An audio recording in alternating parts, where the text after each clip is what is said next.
Saudara Menko Polhukam Mahfud MD menegaskan tim penyelesaian non-yudisial pelanggaran HAM berat masa lalu tidak meniadakan penyelesaian HAM lewat jalur yudisial. Mahfud menyebut semua pelanggaran HAM berat bisa diproses lewat jalur hukum atau pengadilan HAM ad hoc, namun harus melewati persetujuan DPR jika kasusnya terjadi sebelum tahun 2000. Dalam unggahan di akun Twitternya, Mahfud mengucapkan terima kasih kepada semua pihak yang telah memahami dan memberi dukungan kepada pemerintah dalam membentuk tim penyelesaian non-yudisial atas pelanggaran HAM berat masa lalu. Mahfud juga menambahkan kritik pasti ada, tetapi sudah kita antisipasi. Terima kasih kepada semua pengkritik karena kritik adalah vitamin.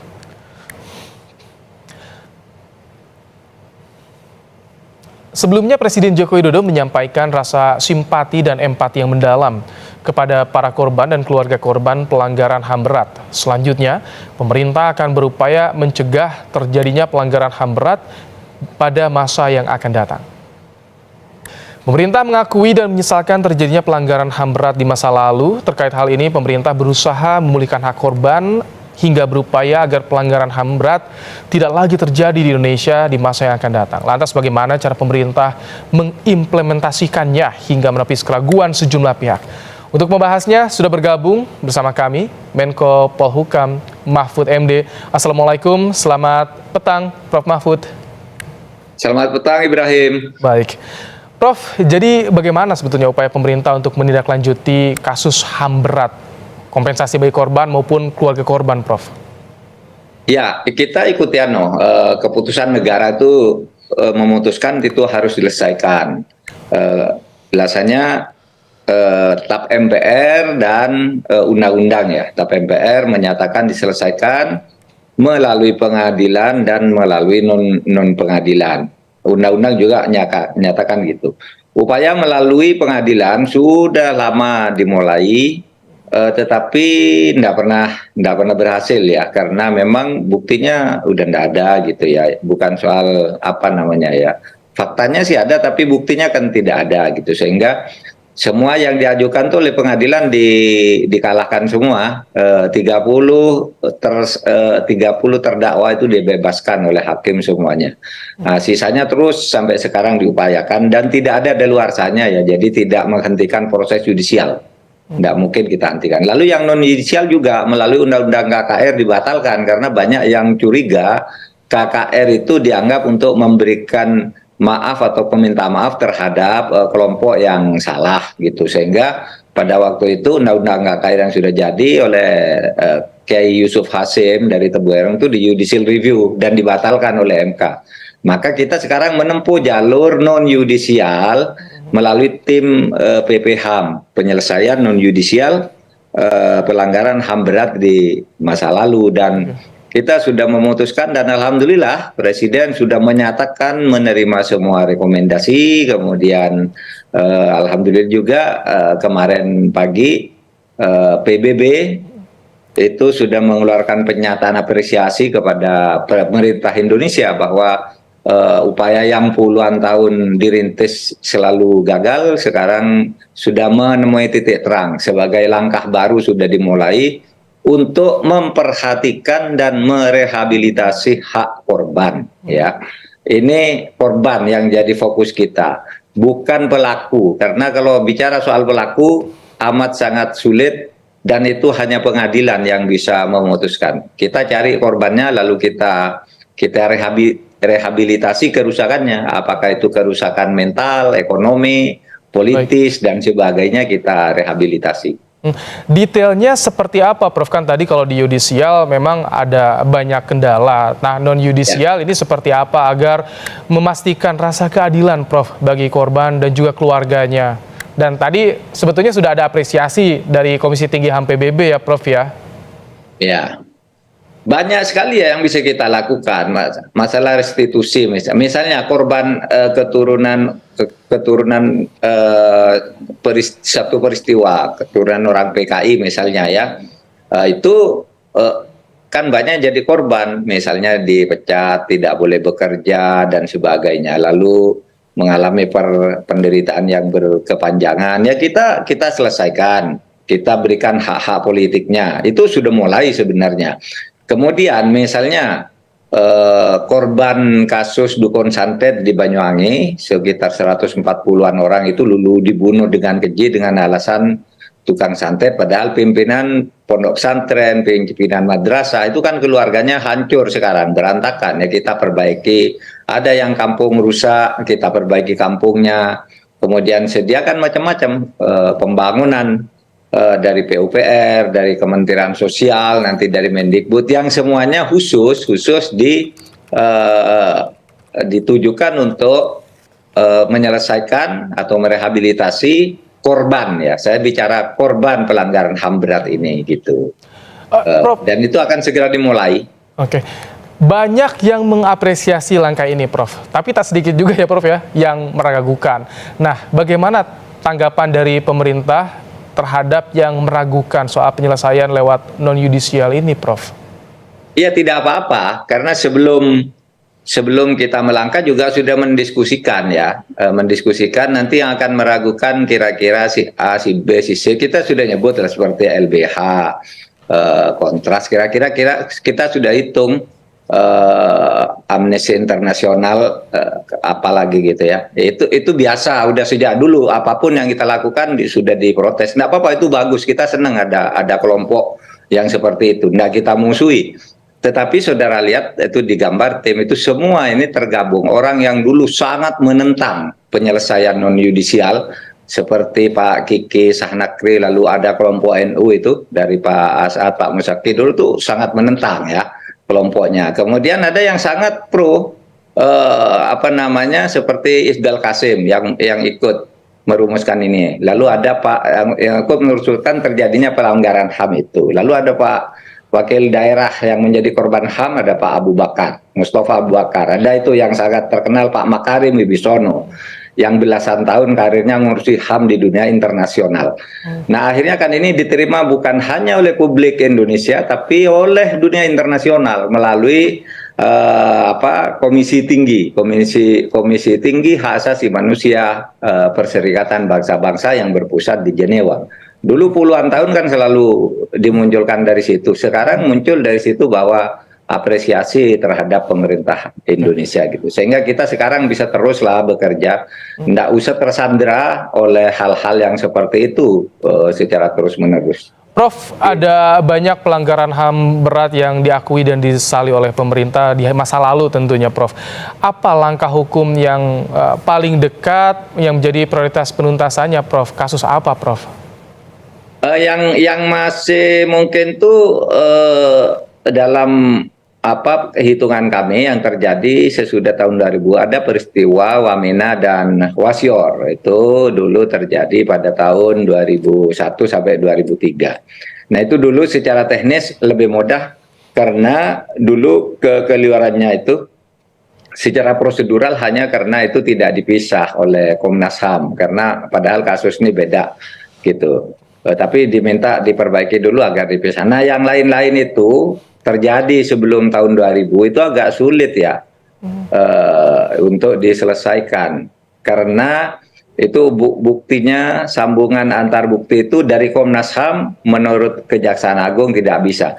Anda jangan, masyarakat jangan curiga Kejaksaan Agung tuh sengaja tuh ndak mau, ndak berani, ndak juga. Karena dulu pada tahun 2004, atas inisiatif Presiden SBY diangkat Abdul Rahman Saleh yang sebelum menjadi Jaksa Agung termasuk orang yang paling keras agar pelanggaran HAM berat ini diselesaikan. Nah, ketika Pak Abdul Rahman Saleh jadi Jaksa Agung pun tidak bisa, dia sendiri menyerah pada akhirnya, sampai beliau berhenti juga tidak ada yang bisa diselesaikan. Gitu, karena memang bukan karena tidak mau, secara hukum yang ditemukan oleh Komnas HAM itu tidak bisa dilaksanakan menurut hukum acara yang harus ditempuh.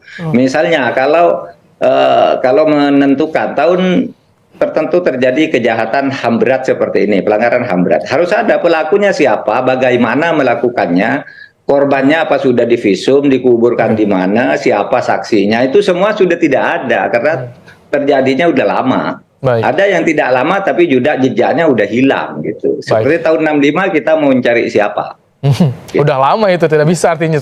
Baik. Lama, udah 60 tahun lebih. Prof, jika tadi bukan fokus pada pelaku tapi pada korban, jadi nanti bentuk kompensasi pada korban, keluarga korban, itu seperti apa sih, Prof?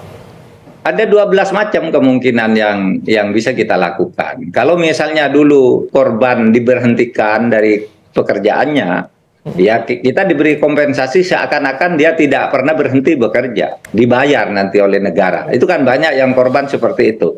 Yang rusak misalnya secara fisik rusak karena cacat atau apa, tidak bisa bekerja lagi, nanti disantuni, diberi ini apa namanya kompensasi. Lalu yang kampungnya rusak, masjidnya rusak dan sebagainya, itu diperbaiki. Pokoknya semualah nanti berbagai kegiatan akan dilakukan, dan ada 12 jenis kompensasi yang dicantumkan. Itu termasuk untuk korban pelanggaran HAM 65 juga, Prof? Iya, korban 65, dan supaya diingat ya, ada orang yang curiga sekali bahwa korban 65 itu nanti mau memperhatikan menolong korban PKI, padahal korban PKI itu, padahal PKI itu salah. Tapi enggak, bukan hanya korban kejahatan keganasan PKI, tapi juga ada yang warga umat Islam juga menjadi korban kan di situ karena keganasan peristiwa itu. Karena kita tidak terpaku pada tahun 65, tapi mulai dari tahun 62, di mana pelanggaran terhadap umat Islam juga di berbagai tempat sudah terjadi. Ya kita kompensasi, kita tolong ini umat kita gitu. Prof Mahfud, terima kasih untuk penjelasan dan juga upaya dari pemerintah. Semoga semakin tercerahkan soal penuntasan pelanggaran HAM berat di masa lalu ini. Terima kasih sekali lagi Menko Polhukam Mahfud MD telah bergabung dalam program Kompas Petang. Sehat selalu Prof Mahfud. Halo teman-teman, perkenalkan nama saya Yuliana Sulastri dengan NPM 24103337 dari kelas 2024H. Baik, pada kesempatan kali ini saya akan membahas salah satu topik yang sangat penting dan relevan serta sensitif di era sekarang ini, yaitu tentang kasus-kasus pelanggaran hak asasi manusia. Adapun kasus-kasus hak asasi manusia ini termasuk yang tergolong berat dan juga tergolong ringan. Kenapa topik ini penting untuk dibahas? Karena hak asasi manusia adalah hak yang kita miliki sejak lahir, bahkan sejak kita ada dalam kandungan ibu. Tidak peduli kita tinggal di mana, agamanya apa, atau latar belakang dan kehidupan kita bagaimana. Tanpa HAM, martabat manusia akan terancam dan kehidupan kita akan sulit berjalan dengan damai. Baik, kita akan mulai dari yang pertama, pengenalan tentang HAM, lalu jenis-jenis pelanggarannya, contoh kasus di Indonesia maupun luar negeri, dampak yang ditimbulkan, sampai upaya untuk mencegah dan menyelesaikannya. Baik, mari kita mulai dari yang pertama, yaitu tentang pengenalan hak asasi manusia atau HAM. Yang pertama, tentu saja definisi dari HAM itu sendiri. Jadi, apa sebenarnya hak asasi manusia ini?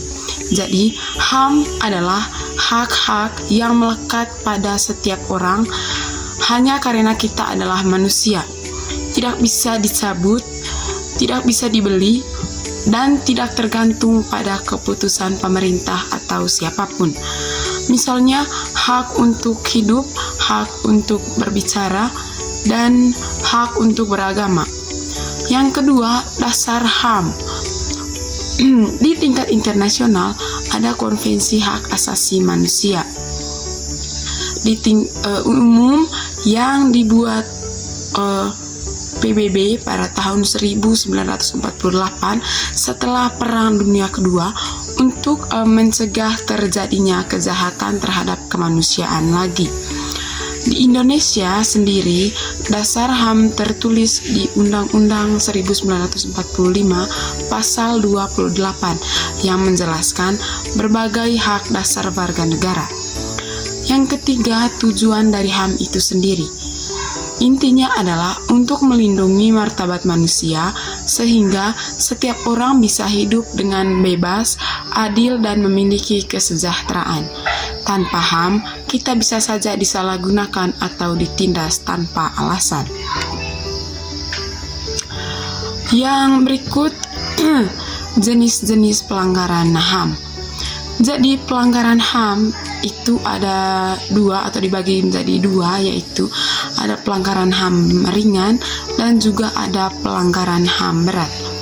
Yang pertama yaitu pelanggaran ringan adalah tindakan yang melanggar HAM tetapi tidak menyebabkan kerusakan parah atau kematian. Contohnya, penindasan kebebasan berbicara. Misalnya Anda dilarang mengkritik kebijakan pemerintah tanpa alasan tapi tidak ditindas fisik, atau diskriminasi di pekerjaan.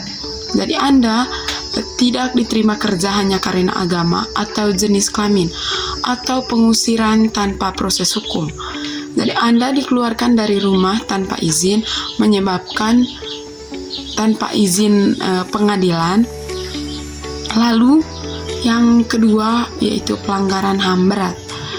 Tindakan yang menyebabkan kerusakan fisik parah, kematian, atau bahkan penderitaan besar bagi banyak orang.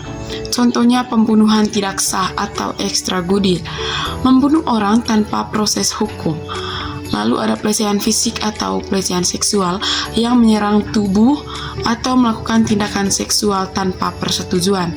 Lalu ada penyiksaan, menimbulkan penderitaan secara sengaja, pembuangan paksa, mengusir atau membunuh kelompok etnis tertentu untuk menguasai wilayah, dan kejahatan terhadap kemanusiaan, yaitu tindakan massal yang melanggar hukum internasional seperti perang sipil yang menimbulkan banyak korban. Baik, yang berikut ada kasus pelanggaran HAM ringan. Contohnya untuk yang di Indonesia ada diskriminasi agama, penindasan kebebasan berbicara, dan pengusiran masyarakat miskin. Yang pertama, diskriminasi agama. Di beberapa daerah tempat ibadah seperti gereja atau masjid ditutup oleh otoritas tanpa izin resmi atau alasan hukum yang jelas. Ini melanggar hak beragama yang dijamin oleh Undang-Undang Dasar 1945. Yang kedua, ada penindasan kebebasan berbicara. Ada kasus di mana warga yang mengkritik pemerintah melalui media sosial ditahan sementara. Bahkan bukti bahwa ia melakukan kejahatan itu tidak ada. Yang ketiga, ada pengusiran masyarakat miskin. Banyak kasus tempat tinggal liar di pinggiran kota dihancurkan oleh pemerintah, tapi tidak ada penempatan alternatif yang disediakan. Dari ini melanggar hak atas tempat tinggal yang layak. Meskipun ringan, kasus-kasus ini masih perlu diperhatikan karena ini bisa berkembang menjadi lebih parah jika tidak ditangani dengan baik. Lalu yang berikut ada kasus-kasus berat di Indonesia. Contohnya yaitu tragedi Trisakti pada tahun 1998. Tragedi Trisakti tahun 1998, waktu terjadinya adalah Mei 1998. Saat itu Indonesia sedang menghadapi krisis ekonomi dan politik.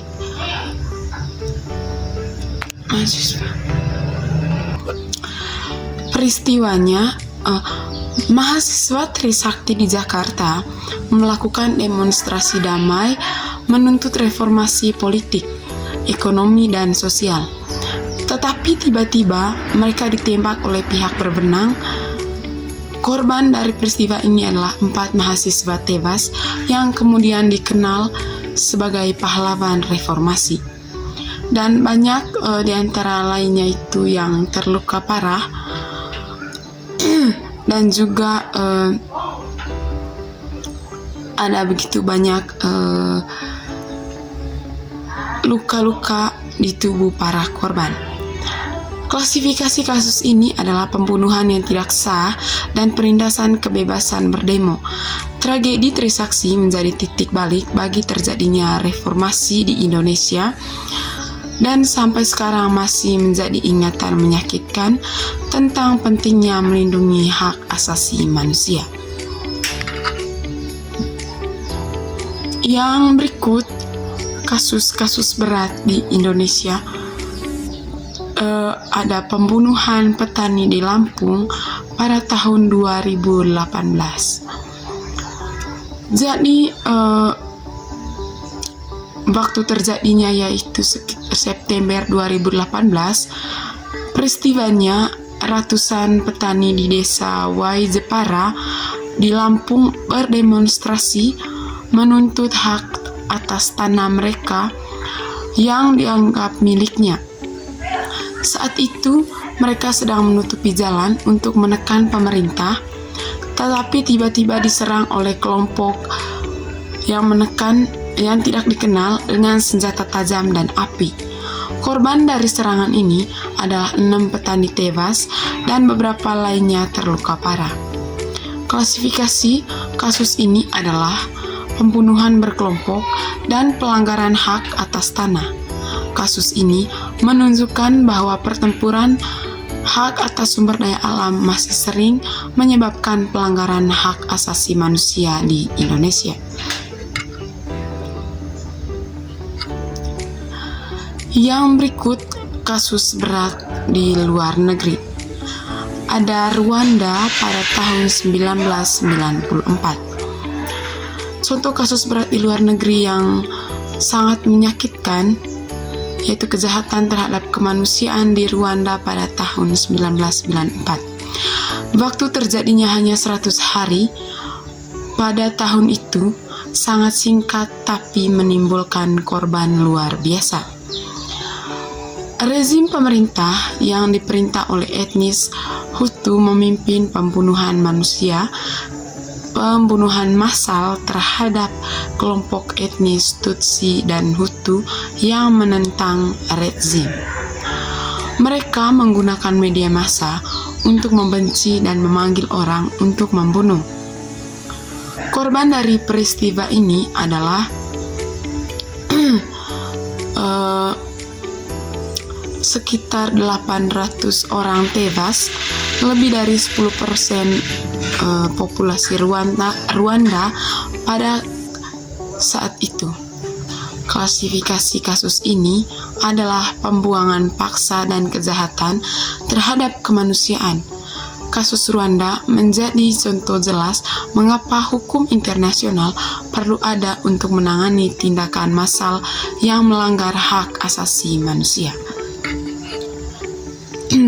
Baik, yang berikut adapun dampak dari pelanggaran HAM itu sendiri. Sekarang kita bahas dampak dari pelanggaran hak asasi manusia. Yang pertama, dampak pada korban. Selain kerusakan fisik seperti luka atau cacat, korban juga mengalami trauma mental jangka panjang, seperti kecemasan, depresi, atau mimpi buruk. Mereka juga bisa kehilangan keluarga, harta benda, atau bahkan hak-hak dasar yang seharusnya mereka miliki. Yang kedua, dampak pada masyarakat. Pelanggaran hak asasi manusia membuat masyarakat tidak percaya pada pemerintah dan lembaga hukum yang seharusnya melindungi mereka. Ini bisa menyebabkan ketegangan sosial, konflik antar kelompok, dan bahkan gangguan stabilitas negara. Yang ketiga, dampak internasional. Negara yang banyak mengalami pelanggaran hak asasi manusia akan mendapatkan kritik dari komunikasi internasional, citra negaranya akan menurun, dan bahkan bisa dikenai sanksi seperti larangan perdagangan atau hubungan diplomatik. Semua dampak ini tidak hanya merusak individu, tetapi juga menghambat perkembangan negara dan perdamaian dunia.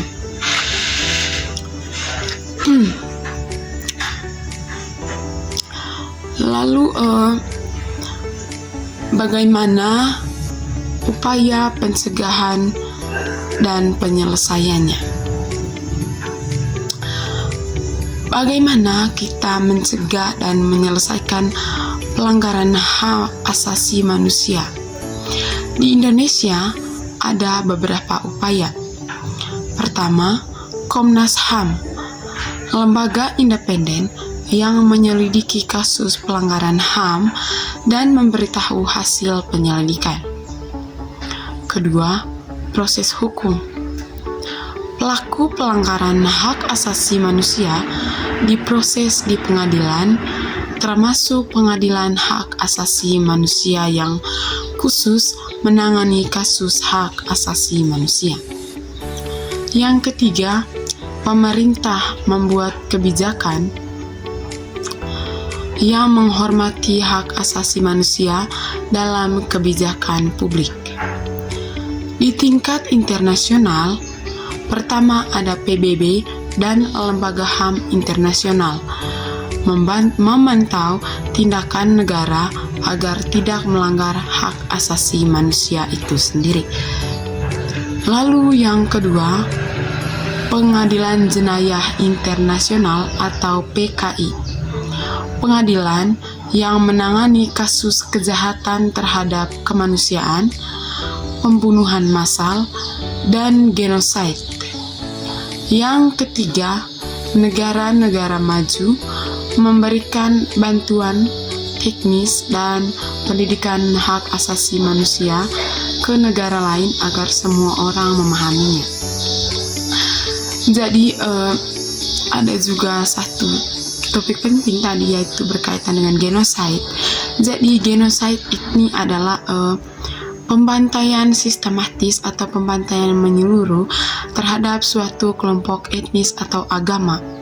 Jadi ini juga merupakan salah satu kasus-kasus pelanggaran HAM berat yang terjadi di Indonesia. Contoh kasusnya yaitu yang terjadi di Aceh beberapa tahun silam. Jadi kasus-kasus pelanggaran HAM ini masih sering terjadi di Indonesia maupun di luar negeri, baik itu yang ringan maupun yang tergolong berat. Tetapi kita sebagai generasi muda harus bisa untuk menghindari hal-hal demikian, atau kita juga harus bisa memberikan sosialisasi kepada masyarakat di sekitar kita, terlebih khusus kita yang menjadi calon guru nantinya harus bisa menjelaskan serta memberikan penjelasan kepada peserta didik nantinya agar kasus-kasus pelanggaran HAM ini tidak terus terjadi di masa-masa yang akan datang. Baik, adapun kesimpulan dari materi kita hari ini. Dari poin tentang hak asasi manusia melekat dan harus dilindungi, serta dampak pelanggaran berat parah, lalu upaya bersama diperlukan, serta semua orang wajib menghargai hak asasi manusia. Oke, baik, kita sudah sampai di kesimpulan. Yang pertama, hak asasi manusia adalah hak yang melekat pada setiap orang dan harus selalu dilindungi. Tidak ada alasan yang sah untuk kita melanggarnya. Yang kedua, pelanggaran hak asasi manusia, terutama yang berat, memiliki dampak parah pada individu, masyarakat, dan juga negara. Jadi, ini tidak boleh diabaikan. Lalu yang ketiga, butuh upaya kita bersama dari pemerintah, lembaga, dan masyarakat untuk mencegah dan menyelesaikan pelanggaran hak asasi manusia. Tidak cukup hanya pemerintah saja yang bekerja, tapi kita semua juga harus terlibat. Yang keempat, setiap orang berkewajiban untuk menghormati hak asasi manusia orang lain, seperti kita menghargai HAM kita sendiri. Hanya dengan begitu, kita bisa hidup dalam damai dan adil. Baik, terima kasih. Sekian penjelasan singkat dari saya tentang kasus-kasus pelanggaran hak asasi manusia. Semoga video ini memberi wawasan kepada para penonton dan membuat kita lebih sadar akan pentingnya melindungi hak asasi manusia. Saya tahu topik ini bisa membuat kita, baik saya sebagai pemateri dan juga teman-teman sebagai penonton, merasa sedih ataupun marah, tetapi itu juga membuat kita lebih termotivasi untuk melakukan yang terbaik dan untuk menciptakan dunia yang lebih adil. Semoga video ini bisa bermanfaat dan juga kehidupan masyarakat di Indonesia maupun di luar negeri bisa lebih baik, adil, dan juga kasus-kasus pelanggaran HAM ini bisa sedikit menurun. Baik, sekian untuk video dari saya. Terima kasih.